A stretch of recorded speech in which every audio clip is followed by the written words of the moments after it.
Kennedy's intentions for Vietnam were that the U.S. would merely train them for a year or two and then bring home all instructors. He didn't want the U.S. fighting their war. He put this in writing through his National Security Action Memorandum 263 of 11 October 1963.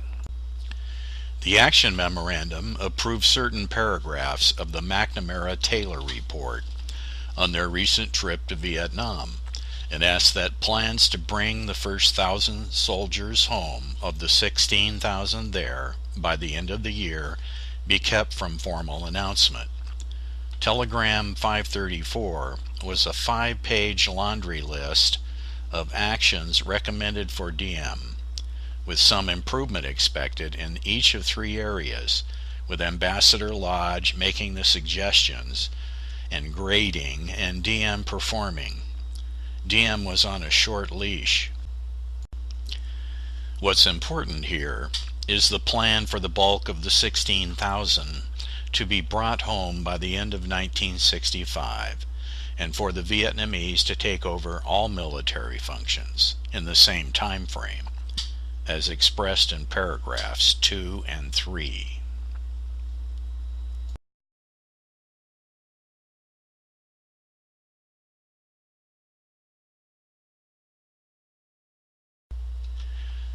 The question remaining is, if the war effort was impaired, what would President Kennedy have done had he lived and continued as president? His brother Bobby, his closest confidant, would best answer that speculative question. Daniel Ellsberg, in a private talk with Robert Kennedy in 1967, asked if JFK would have been willing to accept defeat in Vietnam rather than send troops. Bobby answered that his brother would have withdrawn from Vietnam rather than send troops, because he knew what happened to the French and their 250,000 troops in this Asian nation when they fought a people committed to self-determination and lost. John Kennedy, as president-elect, heard warnings about organizations with immense power that might subvert the government when he heard President Eisenhower give his farewell address. I come to you with a message of leave-taking and farewell. We have been compelled to create a permanent armaments industry of vast proportions.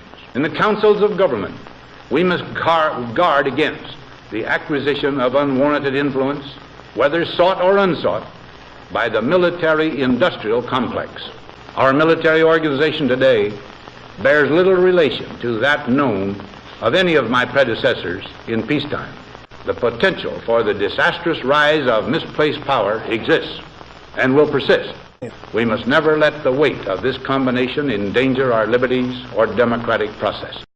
Only an alert and knowledgeable citizenry can compel the proper meshing of the huge industrial and military machinery of defense with our peaceful methods and goals, so that security and liberty may prosper together. As president, JFK became aware of a global conspiracy that threatened democracy and world peace. Ladies and gentlemen, the very word secrecy is repugnant in a free and open society. And we are, as a people, inherently and historically opposed to secret societies, to secret oaths, and to secret proceedings. We decided long ago that the dangers of excessive and unwarranted concealment of pertinent facts far outweighed the dangers which are cited to justify it.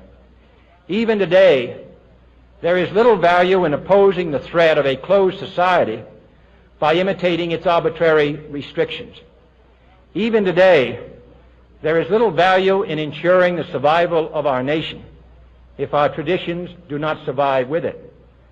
And there is very grave danger that an announced need for increased security will be seized upon by those anxious to expand its meaning to the very limits of official censorship and concealment.